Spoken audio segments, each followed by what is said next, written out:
नमस्कार मंडळी, पुण्यातल्या आणि विशेषतः हिंजेवाडीच्या आयटी हब मध्ये तुमचं स्वागत आहे.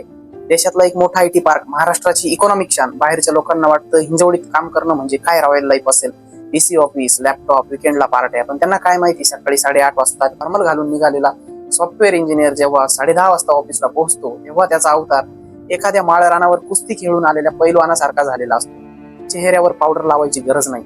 हिंजवडीचे रस्ते फुटतात इतकी धूळ फासतात, फेशियलची गरज पडत नाही. आणि हा विषय फक्त चेष्टेचा नाहीये. आज मी एका वैतागलेल्या पुणेकराची आणि एका हताश इंजिनियरची व्यथा मांडायला आलोय. हा व्हिडिओ फक्त व्हिडिओ नाहीये, हा व्हिडिओ तुमच्या रोजच्या प्रवासाचा आणि मोडणाऱ्या कमरेचा पंचनामा आहे. मित्रांनो, विचार करा, 30 मिनिटाच्या रस्त्याला 90 मिनिटं का लागत असतील? हा कोणता विकास आणि ही कसली स्मार्ट सिटी? हिंजवडीतील प्रवास आता नशिबाचा खेळ झाला. कधी मेट्रोचं काम आडवं येतं, कधी ड्रेनेज लाईन फुटलेली असते, तर कधी रस्त्यावर इतकी बारीक खडी पसरलेली असते की बाईक स्लिप होणार म्हणजे होणारच. म्हणजे मित्रांनो, आपण हा जो टॅक्स भरतोय हा नक्की कशासाठी भरतोय? गाडीचे सस्पेन्शन, शॉक ॲब्झॉर्बर टेस्ट करायला? पावसाळ्यात परिस्थिती तर अजून भयंकर आहे. रस्त्यावर खड्डा आहे की खड्ड्यात रस्ता हे समजायला मार्ग नाही. पाण्यातून गाडी घालणं म्हणजे साक्षात मृत्यूला आमंत्रण देणं आहे. पण प्रशासनाला त्याचं काहीच देणं घेणं राहिलेलं नाही. त्यांच्यासाठी आपण आता फक्त नंबर आहोत. आपलं आरोग्य खूप ढासळत चाललंय. आपल्याला वाटतंय की आपण पगार कमवायला ऑफिसला जातोय, परंतु हे चुकीचं आहे. आपण जातोय आपलं आरोग्य विकायला. पहिला मुद्दा हा आहे की आपली मान पाठ रोज त्या 3-4 तास खडतर रस्त्यांवरून त्या खड्ड्यातून आदळत आपटत प्रवास केल्यामुळे आपल्या 25शीतल्या पोरांना देखील स्लिप डिस्क आणि स्पॉन्डिलिसायसिसचा त्रास सुरू झालाय. दुसरा मुद्दा हा आहे की प्रदूषण. आपण श्वास घेतोय की सिमेंट खातोय? PM 2.5 आणि सिमेंटची धूळ सरळ आपल्या फुफ्फुसात जाते. जेवढी काम करणाऱ्या माझ्या कित्येक इंजिनियर मित्रांना आता क्रोनिक अस्थमा सुरू झालाय. आणि तिसरा जो सगळ्यात महत्वाचा इम्पॅक्ट आहे तो म्हणजे मेंटल स्ट्रेस. घरातून निघाल्यावर आज वेळेत पोहोचू का ही सतत असणारी भीती, कर्ण कर्कश वाजणारे हॉर्न, यामुळे वाढणारा बीपी आणि स्ट्रेस. संध्याकाळी घरी गेल्यावर बायकोशी किंवा मुलांशी बोलायची ताकद उरत नाही. काय उपयोग त्या पगाराचा जर तो डॉक्टरांच्याच बिलात जाणार असेल? तुम्हाला वाटत असेल की ही मी अतिशय करतो, परंतु मित्रांनो, प्रशासनाचे आकडे ऐका. गेल्या 1 वर्षामध्ये म्हणजे काही 10-11 महिन्यामध्ये 1 जानेवारी 2025 पासून हिंजवडी आणि वाकड परिसरात काय झालंय माहितीये? जवळपास 129 गंभीर अपघात. या अपघातांमध्ये 36 लोकांचा मृत्यू. यामध्ये विद्यार्थी असतील, इंजिनियर असेल किंवा फॅमिलीचा मेन आधार असेल. 36 कुटुंब उघड्यावर पडलेली आहे. मजा बघा, फक्त हिंजवडी ट्रॅफिक डिव्हिजनने या काळात जवळपास 5,94,00,000 रुपयांचा दंड वसूल केलाय. माझा प्रशासनाला एक साधा प्रश्न आहे, वसुली इतकी जोरात सुरू आहे, सुधारणा कोमत का आहे? आणि थांबा, हा त्रास फक्त सोमवार ते शुक्रवार पुरता मर्यादित राहिलेला नाही. आपण इंजिनियर लोक आठवडाभर मरमर मरतो या आशेवर की शनिवार रविवारी आपल्याला गावी जाता येईल, फॅमिली सोबत फिरता येईल. परंतु आता विकेंड म्हणजे आठवड्यापेक्षा मोठा नरक झाला. कुठलाही हायवे असो, मुंबई पुणे, नाशिक पुणे, सातारा पुणे, नगर रोड, सोलापूर रोड, सगळीकडे परिस्थिती ब्लॉक आहे. विकेंडला काय होतंय? टुरिस्ट बाहेर पडतायत, डंपर असतात, टँकर असतात, ट्रक असतात, RMC मिक्सर असतात, मोकाट सुटतायत. शहराबाहेर जायचं असेल तर 2 तासाच्या रस्त्याला जवळपास 5 तास लागतात.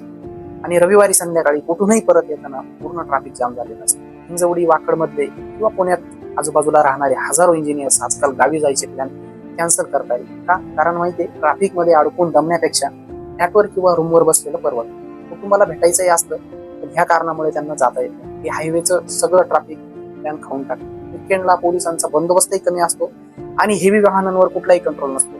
लोक थकलेले असतात, ओव्हरटेकिंग, रॉंग साईड ड्रायव्हिंग आणि मग हायवेवर अपघात. इमर्जन्सीमध्ये बऱ्याचदा अँब्युलन्स सुद्धा पुढे जाऊ शकत नाही. म्हणजे बघा, एकाच शहरात आठवडाभर IT ट्रॅफिक आणि विकेंडला हायवे ट्रॅफिक, सुटका कुठेच नाही. आणि हा प्रश्न आता फक्त ऑफिस कम्युटचा राहिलेला नाही, तर हा पुण्याच्या मोबिलिटी सिस्टमचा कम्प्लिटली फेल्युअर आहे. आणि आता आपण फक्त तक्रार करत नाही, तर आपण विचारणा करतोय. पुणे स्मार्ट सिटी आहे ना, मेट्रो सिटी म्हणतोय ना, रिंग रोडचे प्लॅन बनलेत ना, मग ग्राउंड रियालिटी इतकी भयंकर कशी आहे? विकेंडला हेवी वाहनांवर कंट्रोल का नाही? हायवे ट्रॅफिक मॅनेजमेंटचा प्लॅन कुठे जातोय? आणि जाता जाता मला फक्त एकच हिशोब मांडायचा आहे. आपलं आरोग्यही जातोय, वेळही जातोय आणि पैसाही जातोय. पेट्रोलचे भाव गगनाला भेटले. त्या तासनतास गाडी चालू ठेवल्याने महिन्याला हजारो रुपयांचा धूर होतोय.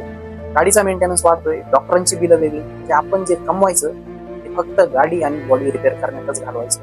मंडळी, हा व्हिडिओ फक्त बोज देण्यासाठी नाही, तर झोपलेल्या प्रशासनाला जाग करण्यासाठी थेट विचारलेला प्रश्न आहे. एका इंजिनियरने MIDC, PMRDA, national highway authority असेल किंवा पोलीस यंत्रणा असेल, या सगळ्यांनी आता एकत्र येऊन तुतुमेमे बंद करून आपल्याला फक्त स्मार्ट सिटीचे फ्लेक्स न दाखवता आठवडाभर आणि विकेंडला सुरक्षित रस्ते आणि चांगलं इन्फ्रास्ट्रक्चर बनवणं फार गरजेचं आहे.